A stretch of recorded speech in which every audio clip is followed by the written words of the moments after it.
Hey, another successful drop-off. Way to go, Dad.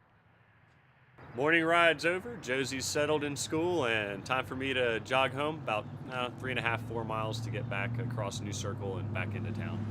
See you back.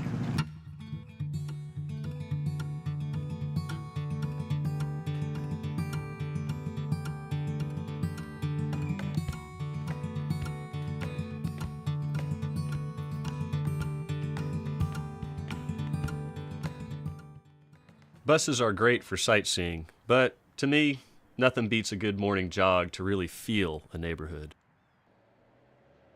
It's become fashionable in certain circles to criticize the suburbs for their drab conformity. These critics must not have jogged Eastland and its surrounding neighborhoods. I pass affordable housing apartments where the scents and sounds of a dozen nations fill the air. I pass many commercial districts and pop-up daycare homes. 900 square foot duplex ranches built in the 1970s, split levels from the 80s, and nearly a half century of front porch and master bedroom additions. Above me, giant sycamores, shagbark hickories, oak, and maple shade the neighborhood in a patchwork of reds, orange, and yellow, coloring even the most cleanly scalped of front yards.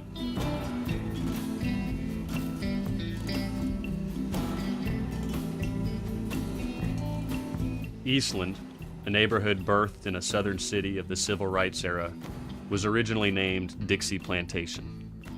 The name was a not too subtle allusion to the white flight taking hold in neighborhoods throughout the country.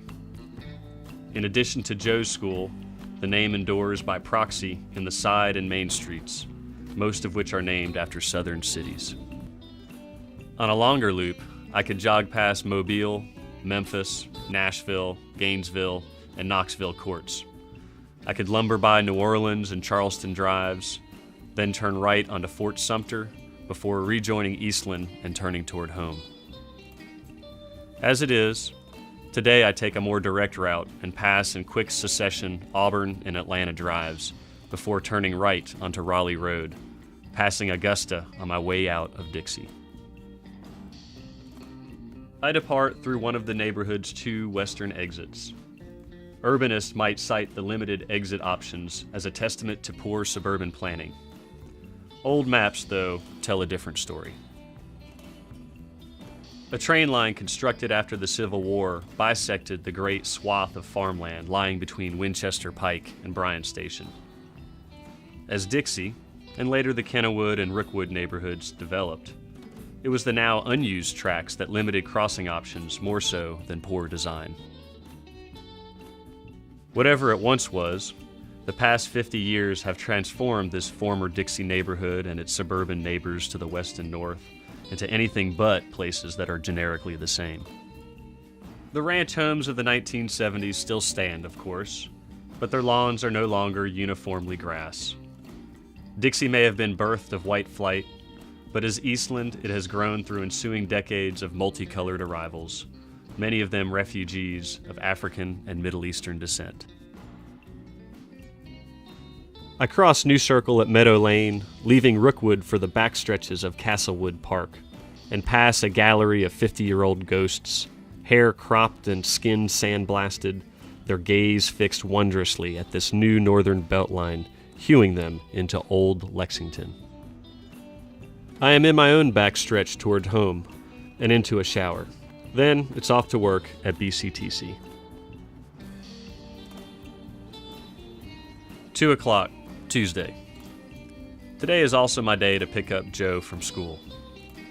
One day, I hope to have us bike home together, but for now, I'll settle for a fall afternoon bike ride, a 240 pickup, and then a hop aboard the number 7's 255 bus for our return trip home. Dixie is officially designated a magnet school within the Fayette County Public Schools system.